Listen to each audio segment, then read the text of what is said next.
صحت اللہ تعالیٰ کی بہت بڑی نعمت ہے۔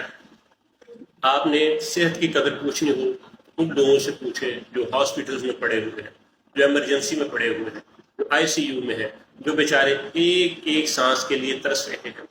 لہٰذا ہمیں آج ہم صحت مند ہیں تو اس کی قدر کرنی چاہیے۔ یاد رکھیں کہ انسان کا وجود ہی اس کی صحت کے ساتھ ہے۔ ہمیں ان چیزوں سے اجتناب کرنا چاہیے جو کہ مضر صحت ہے۔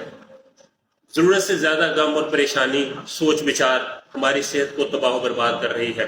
اسی طرح سے راتوں کو جاگنا اور دن کو سونا، یہ ویسی فطرت کے خلاف ہے، کیونکہ اللہ تعالیٰ نے دن بنایا کام کرنے کے لیے اور راتیں بنائی آرام کرنے کے لیے۔ تو ہمیں ایسے امور سے اجتناب کرنا چاہیے جو ہماری صحت کو برباد کر دیتے ہیں۔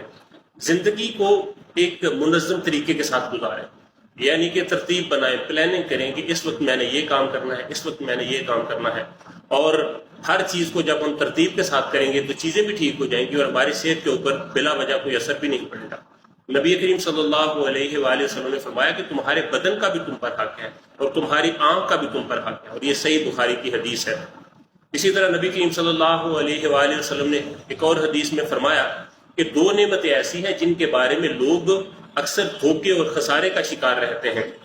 تو کون سی چیزیں ہیں؟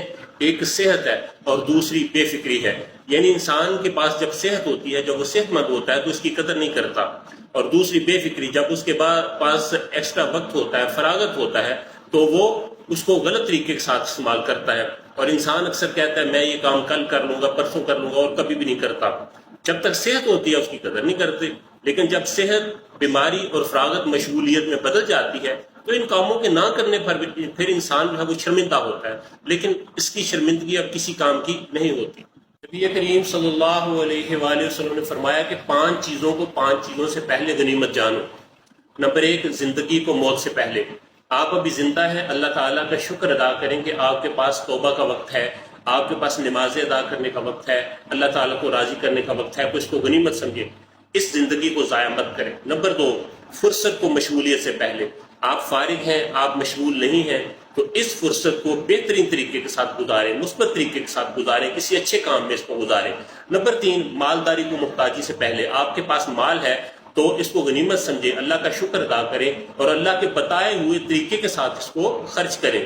نمبر 4، جوانی کو بڑھاپے سے پہلے۔ آپ جوان ہیں تو آپ اپنی جوانی کو مثبت طریقے کے ساتھ گزاریں، چونکہ آپ سے کل پوچھا جائے گا کہ آپ اپنی جوانی کدھر گزار کے آئے، کن کاموں میں گزاری ہے۔